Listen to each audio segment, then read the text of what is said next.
السلام علیکم۔ آئیے سنتے ہیں بے مثال عشق کی ایک عجب داستان اردو سینٹر پلس کی زبانی۔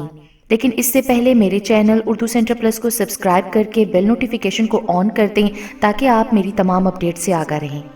اماں کالج میں داخلہ دلوانے پر راضی نہ تھیں۔ میں نے رو رو کر برا حال کر لیا، تب انہیں مجھے کالج بھیجتے ہی بنی۔ جوان بیٹی کی ماں کو وہم ستاتے ہیں، وہی ہوا جس کا ڈر تھا۔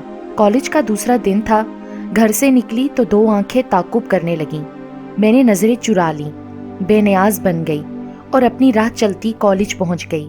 واپسی پر وہ آنکھیں پھر منتظر تھیں، میں آگے آگے اور وہ پیچھے پیچھے۔ اس نے گھر تک پیچھا نہ چھوڑا۔ اب یہ روز کا معمول ٹھہرا۔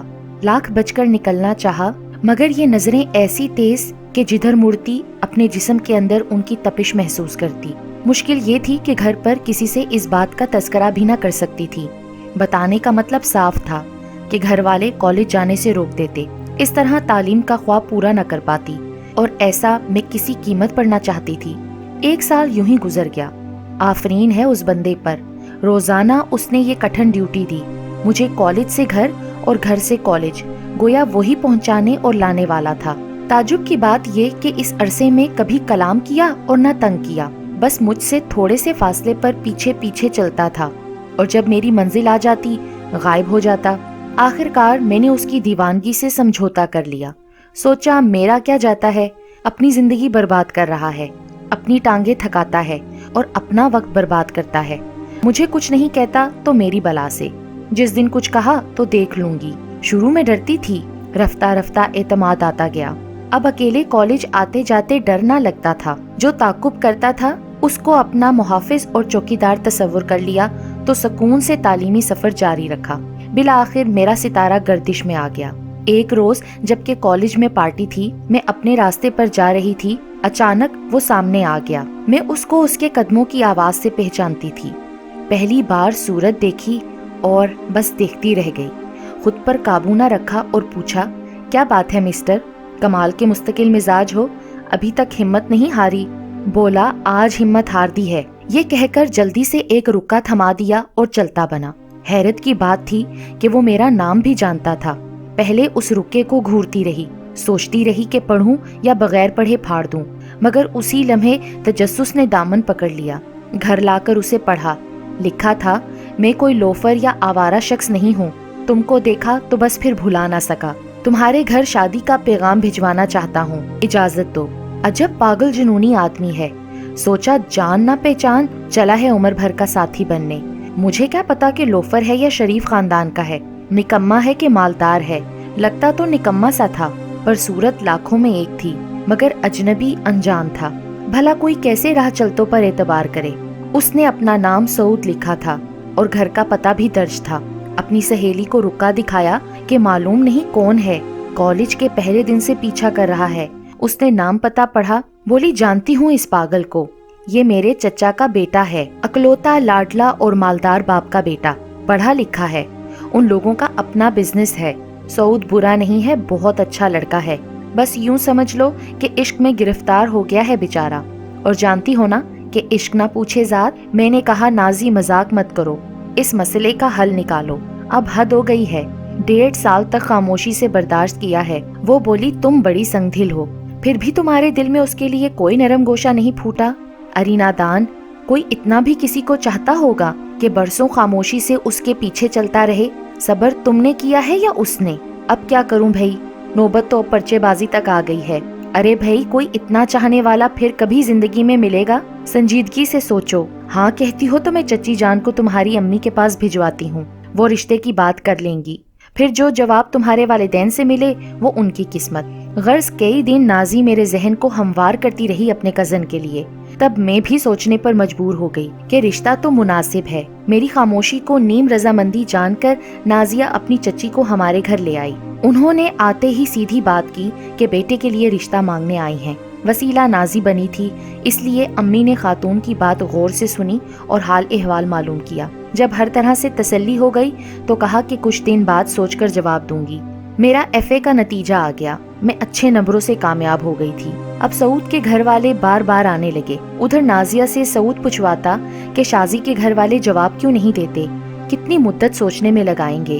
ہاں یا نہ میں جواب تو دے دیں۔ انہی دنوں ابا جان کو بیماری نے آ لیا اور وہ ملازمت چھوڑ کر گھر بیٹھ گئے۔ والدہ نے مجھے امیدوں کا مرکز بنا لیا۔ ہر وقت کہتی میاں جی کام نہیں کر سکتے، اب شازیہ ہی ہمارا سہارا بنے گی۔ میں آگے پڑھنا چاہتی تھی لیکن حالات برے ہوتے جا رہے تھے۔ لگتا تھا کہ ملازمت میرے نصیب میں لکھی گئی ہے، وہ بھی اس عمر میں جب لڑکیاں سنہرے خواب دیکھتی ہیں۔ سعود کی والدہ چکر لگا رہی تھیں، بیٹا ان کو مجبور کرتا تھا کہ شازیہ سے شادی کرنی ہے۔ کچھ کرو اماں، ان کی والدہ کو منا لو۔ اور امی جان رشتہ داروں کے پاس جا جا کر میری ملازمت کے لیے درخواست کرتی تھیں۔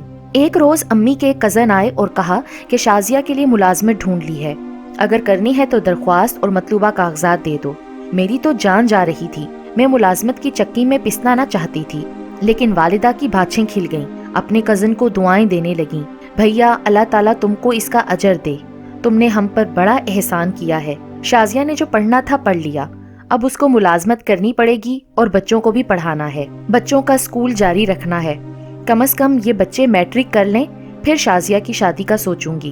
امی کی بات سن کر میرا دل بجھ گیا۔ اپنے کمرے میں جا کر سرد خوابوں کی چادر میں خود کو لپیٹ کر سو گئی۔ کسی وقت ماں کمرے میں آئی، مجھے چادر اوڑھے لیٹا پایا تو سمجھ گئی کہ افسردہ ہوں۔ سر پر ہاتھ پھیر کر کہا، میری بچی رنجیدہ نہ ہو، یہ اللہ کی مرضی ہے اور ہماری مجبوری ہے۔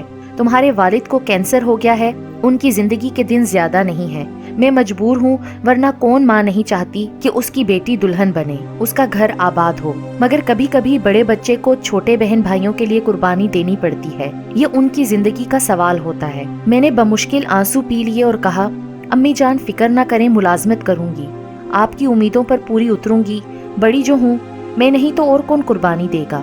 وہ تمام رات کروٹیں بدلتے گزر گئی، کبھی سنہرے مستقبل کے خواب آواز دیتے اور کبھی سعود کا خیال آ جاتا، جس نے 1.5 سال چپ چاپ میرے ساتھ چل کر محبت کی انوکھی اور انکہی کہانی میرے دل پر رقم کر دی تھی۔ پر میں نے عہد کر لیا، خواہ مجھ پر قیامت بیت جائے، گھر والوں کا سہارا بنوں گی۔ صبح اٹھ گئی، تیار ہونے لگی تو ماں کی نگاہوں نے میرا ارادہ بھانپ لیا۔ بولی، بیٹی بے شک ہمارا سہارا نہ بنو، مگر کوئی ایسا قدم مت اٹھانا جس سے تمہارے بیمار باپ کی عزت مٹی میں مل جائے۔ واقعی ماں کی نظریں دیوار سے ادھر دیکھ لیتی ہیں۔ میں آج سعود سے ملنے جا رہی تھی، پر اسے سمجھانے کہ اب وہ میری آس میرا انتظار چھوڑ دے، اپنی والدہ کو ہمارے گھر نہ بھیجے، کیونکہ میں اپنے کنبے کے لیے قربانی دینے پر مجبور ہوں۔ نازیہ کے ذریعے میں نے اس سے ملاقات کی۔ سعود میری باتیں سن کر ناراض ہو گیا۔ اس نے کہا، تم محبت کو مذاق سمجھتی ہو، مگر عشق مذاق نہیں، وہ عشق ہوتا ہے۔ انسان عقل سے جاتے ہیں اور پھر جان سے، مگر اس راہ پرخار کو ترک نہیں کر سکتے جس پر چل کر عشق کی منزلیں طے کی جاتی ہیں۔ تم نوکری کا خیال چھوڑ دو، میں تمہارے کنبے کی کفالت کر سکتا ہوں۔ تمہارے والدین میرے ماں باپ، تمہارے بہن بھائی میرے بہن بھائی ہیں۔ میں نے محبت نہیں تم سے عشق کیا ہے۔ میری غیرت نے یہ گوارا نہ کیا کہ کوئی میری خاطر میرے کنبے کا بوجھ اٹھائے، اسی لیے اس کو کوئی امید افزا جواب نہ دیا۔ جاتے ہوئے اس نے کہا تھا، شازی تم بہت بڑا غلط فیصلہ کر رہی ہو، یاد رکھنا وقت بے رحم ہے، یہ کسی کا انتظار نہیں کرتا۔ تم اصل میں مجھ سے جان چھڑانا چاہتی ہو۔ گھر کی مجبوری تو محض ایک بہانہ ہے، ورنہ دنیا میں ہر مسئلے کا حل موجود ہے۔ ماں کی خوشی اور بہن بھائیوں کے مستقبل کے لیے میں نے اپنے ارمانوں کا گلا گھونٹ دیا۔ مسلسل 15 برس مشقت کی چکی میں پستی رہی اور اپنے گھر کے گلشن کی آبیاری کرتی رہی۔ سبھی نے میرا ہنستا ہوا چہرہ دیکھا، میرا روتا ہوا دل کوئی نہ دیکھ سکا۔ وہ وقت آ گیا جب میری محنت رنگ لائی۔ بہن بھائی پڑھ لکھ کر اپنے گھروں کے ہو گئے۔ جب ان کو اپنی خوشیاں مل گئیں تو مڑ کر بھی نہ دیکھا کہ میں ان کے قدموں کی دھول تھی یا اس کارواں کے پیچھے رہ جانے والی راکھ تھی۔ والدین کی وفات کے بعد بھابھیوں نے بھائیوں کو الگ کر لیا، وہ مجھ سے علیحدہ رہنا چاہتی تھیں۔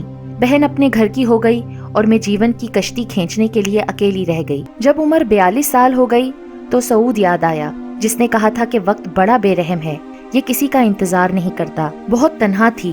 ایک دن نازیہ کے پاس گئی، وہ بیاہ کے دوسرے شہر جا چکی تھی۔ دل بجھا ہوا تھا، سوچا اپنی پیاری سہیلی سے مل لوں گی تو افسردہ دلی میں کچھ تو کمی آئے گی۔ نازیہ سے ملنے دوسرے شہر گئی۔ اس نے بہت اچھا استقبال کیا اور گرم جوشی سے ملی۔ کچھ گلے شکوے ہوئے، کچھ ماضی کی سنہری باتیں ہم نے دہرائیں۔ اچانک ہی اس نے بتایا کہ مدت کے بعد سعود بیرون ملک سے لوٹ آیا ہے اور کل اس کے اعزاز میں ہم نے دعوت کی ہے، لیکن اسے خبر نہیں کہ تم آئی ہوئی ہو۔ میں نے کہا کہ اسے بتانا بھی نہیں۔ یہ سن کر وہ خاموش ہو گئی۔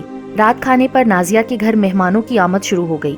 جب کھانا کھانا شروع ہوا میں نے محسوس کیا دو چپتی نگاہیں میرا تعاقب کر رہی ہیں۔ نہ جانے اس دن مجھ میں ایسی کون سی کشش اود کر آئی تھی کہ ایک شخص مجھے دیکھے ہی جا رہا تھا۔ میں نے تو اپنی آب و گیا زندگی سے سمجھوتا کر لیا تھا۔ بہن بھائی چھوڑ گئے تو زندگی ختم ہو گئی، اب بڑھاپے کی سرحد پر تھی۔ خوابوں کی ساری کندیلیں بجھ گئی تھیں اور چار سو اندھیرا پھیل گیا تھا۔ گھر واپس آئی، بیمار پڑ گئی۔ آج سعود بہت یاد آیا۔ شام کا وقت تھا کہ در پر دستک ہوئی۔ سوچا کون ہے آنے والا، بمشکل اٹھ پائی تھی۔